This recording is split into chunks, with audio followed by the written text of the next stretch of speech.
Astronomers just confirmed the existence of a new super-Earth called GJ887d. It sits essentially right next door, just 10 light-years away. To put that in perspective, the only known exoplanet that's closer to us is Proxima Centauri b, at about 4¼ light-years. According to a new study led by the RedDots research team, GJ887d orbits right inside its host star's habitable zone. This potentially life-supporting world sits directly inside our own cosmic front yard, providing us with a target we can actually hope to reach with future telescopes. We haven't actually taken a picture of this planet yet. Instead, astronomers found it by watching its host star wobble. In the radial velocity method, a planet's gravity tugs on its star, compressing and stretching the star's light waves as it moves. By mathematically modeling the star's background activity, researchers filtered the noise to isolate a precise signal, a massive object on a 50.8-day orbit. Capturing a signal this delicate required decades of data from ultra-sensitive spectrographs, specifically HARPS and ESPRESSO, located high in the Chilean desert. GJ887 is a red dwarf. Usually, these stars are highly volatile, frequently blasting their planets with deadly radiation that easily strips away an atmosphere. This chart plots the radial velocity measurements for the star over time. Notice how clearly the signal for planet D emerges from the noise once the stellar activity is modeled. That clarity is possible because, surprisingly, GJ887 has very low flare activity. That calm stellar environment, combined with the planet's proximity to us, creates the baseline conditions necessary for an atmosphere to survive. When astronomers say a planet is in the habitable zone, they are strictly referring to its temperature.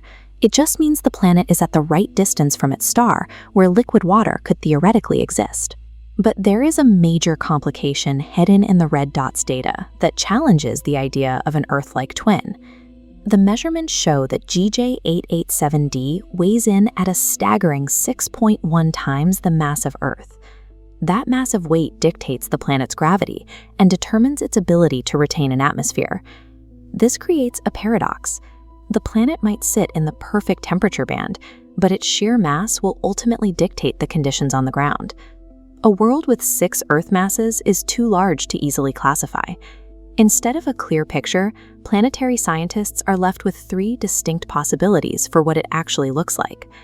Scenario 1 is a scaled-up terrestrial rocky world. Think of Earth, but with a thicker atmosphere and a crushing gravity, making movement incredibly difficult.